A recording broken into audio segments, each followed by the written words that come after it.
27 अगस्त 1967 30 sky divers पहुंचते हैं ऑर्टनर airport जो कि है यूएसए की स्टेट ओहायो में, और इनमें से 16 स्काई डाइवर्स जिनका तजर्बा भी सालों का था, उनकी जिंदगी का वो दर्दनाक और आखिरी दिन होने वाला था, वो भी एक छोटी सी गलती की वजह से। ऐसी गलती जो इतनी मामूली थी कि दुनिया हैरान थी ये गलती आखिर हो कैसे सकती है। असल में उनको वर्ल्ड वॉर 2 में यूज होने वाले B-25 बॉम्बर प्लेन से फ्री स्काई डाइव की ऑफर दी गई थी, और ये ऑफर एक प्राइवेट कंपनी ने की थी जो ऑलरेडी इस प्लेन को मॉडिफाई कर चुके थे। एक एक करके जब डाइवर्स प्लेन में बैठने लगे तो ओवरवेट की वजह से सिर्फ 20 डाइवर्स को, जो सबसे ज्यादा स्किल्ड थे, उनको ही बिठाया गया, और बाकी के 10 डाइवर्स जो प्लेन पर नहीं जा सके उनको फिलहाल तो बहुत अफसोस हुआ, लेकिन उनको क्या ही पता था कि ये फैसला उनकी जान बचाने वाला है। चलिए जानते हैं कि कैसे 18 स्काई डाइवर्स जिन्होंने प्लेन से इस खुशी में जंप किया कि वो लकी डाइवर्स हैं जो B-25 जैसे हिस्टोरिक प्लेन से जंप कर रहे हैं, लेकिन जो उनको किस्मत लग रहा था वही उनकी बदकिस्मती कैसे बन गई, और एक्साइटमेंट से भरे हुए चेहरे खौफ से कैसे भर गए, और जैसे जैसे वो नीचे जाते गए वैसे वैसे जिंदा रहने के चांसेस भी कम होते जा रहे थे। 27 अगस्त वाले दिन मौसम की खराबी की वजह से प्लान में थोड़ा डिले हो जाता है, लेकिन कुछ ही देर बाद दोपहर के 3 बजे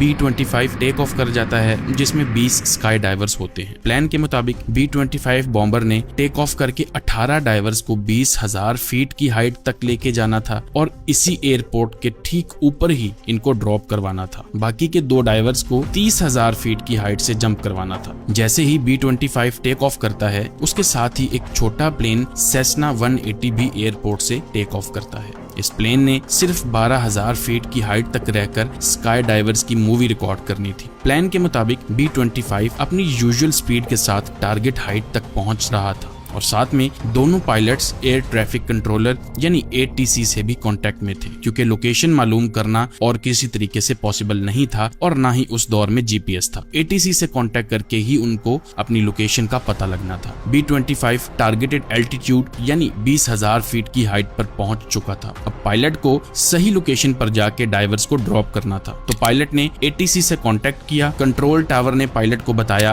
कि वो ऑर्टनर एयरपोर्ट से बस 9 किलोमीटर ही दूर हैं। ठीक 1 मिनट बाद सेस्ना के पायलट ने अपनी लोकेशन का पता किया तो वो B-25 बॉम्बर से 9 किलोमीटर दूर था, और टारगेट पॉइंट से 18 किलोमीटर दूर था। मौसम भी खराब था और सेस्ना प्लेन से B-25 दिख भी नहीं रहा था। कुछ ही मिनट्स के बाद B-25 के पायलट ने दोबारा ATC से अपनी लोकेशन कंफर्म की। अब वो एयरपोर्ट के ठीक ऊपर थे, तो पायलट ने डाइवर्स को जंप करने का इशारा किया। जैसे ही डाइवर्स जंप करते हैं, उसी वक्त एक गलती हो चुकी थी जो इन सब डाइवर्स की आंखों को बंद करने वाली थी। टेम्परेचर -30 होने की वजह से सब डाइवर्स ने एक्स्ट्रा लेयर पहन रखी थी जंप सूट के साथ। जैसे ही सबने छलांग लगाई, उनको कुछ भी दिख नहीं रहा था घने बादलों की वजह से, तो उन्होंने डिसाइड किया कि बादलों से गुजर जाने के बाद वो अपने पैराशूट्स को डिप्लॉय करेंगे। बादल खत्म हुए तो सब डाइवर्स देखते हैं कि नीचे तो हर तरफ पानी ही पानी है, और इनको तो लैंड करना था जमीन पर। असल में डाइवर्स लेक एरी के ऊपर थे, जो ऑर्टनर एयरपोर्ट के बिल्कुल साथ थी, और ये दुनिया की 4th बिगेस्ट लेक है और कई 100 किलोमीटर तक फैली हुई है। खैर, पायलट्स अब 3,000 फीट की हाइट पर ही थे, तो उन्होंने फौरन से पहले अपने पैराशूट्स को डिप्लॉय किया ताकि किसी तरह वो लेक के बॉर्डर पर जमीन के जितना करीब हो सके लैंड करें, लेकिन अफसोस ऐसा ना हो सका। जिस जगह उन्होंने पानी में लैंड किया वो जमीन से कम भी 10 किलोमीटर दूर थी। उनका ख्याल था कि वो पानी में लैंड करने के बाद फौरन अपनी हार्नेस से निकलेंगे और तैरते हुए मदद का इंतजार करेंगे। बदकिस्मती से गर्म कपड़ों की जो लेयर उन्होंने पहन रखी थी उसका वजन ही इतना ज्यादा था कि वो तैर तक न सके। सिर्फ 2 डाइवर्स ने पानी में गिरने से पहले ही अपने जूते और फालतू चीजें उतार ली, जिससे वो तैरते रहे जब तक उन्हें रेस्क्यू नहीं कर लिया गया। बाकी के 16 डाइवर्स की तो बॉडीज रिकवर करने में ही कई दिन लग गए। इस हादसे ने पूरी दुनिया को हिला दिया, और फिर शुरू हुई इन्वेस्टिगेशन कि आखिर किसकी गलती की वजह से इतने लोगों को अपनी जान से हाथ धोना पड़ा।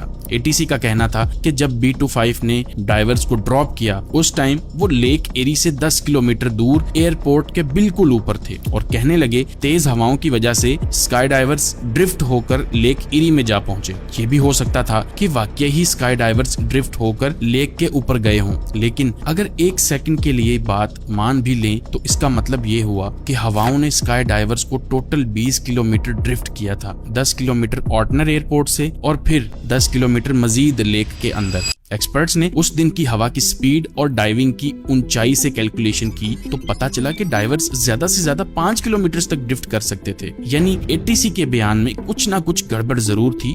ये तो था एटीसी का क्लेम, लेकिन B-25 और सेस्ना प्लेन के पायलट्स का कहना था कि हमें हमारी लोकेशन ही गलत बताई गई थी। आखिरकार इन्वेस्टिगेशन में ये बात निकल कर आई कि जिस वक्त दोनों पायलट्स ने एटीसी से अपनी लोकेशन पूछी थी, उसी वक्त कंट्रोल रूम में कंट्रोलर्स की शिफ्ट चेंज हुई और दूसरे कंट्रोलर ने B-25 को जो लोकेशन बताई थी वो असल में सेस्ना की लोकेशन थी। यानी जब B-25 के पायलट को ये बताया गया कि वो ऑर्टनर एयरपोर्ट पर है, असल में उस वक्त सेस्ना 180 एयरपोर्ट के ऊपर था और B-25 लेक के ऊपर। इसके अलावा डाइवर्स और पायलट्स से भी ये गलती हुई कि उन्होंने एविएशन के लॉज के खिलाफ जाकर टारगेट को देखे बिना जंप किया। फिर 16 पायलट्स की याद में अगले 2 सालों तक जितने भी दूसरे स्काई डाइवर्स थे खुद को जानबूझकर इस लेक में लैंड करवाते रहे। 1972 में कोर्ट ने फेडरल एविएशन अथॉरिटी को इन 16 डाइवर्स की मौत का जिम्मेदार ठहराया और B-25 के पायलट का लाइसेंस हमेशा हमेशा के लिए कैंसिल कर दिया। इसके अलावा स्काई डाइवर्स के लिए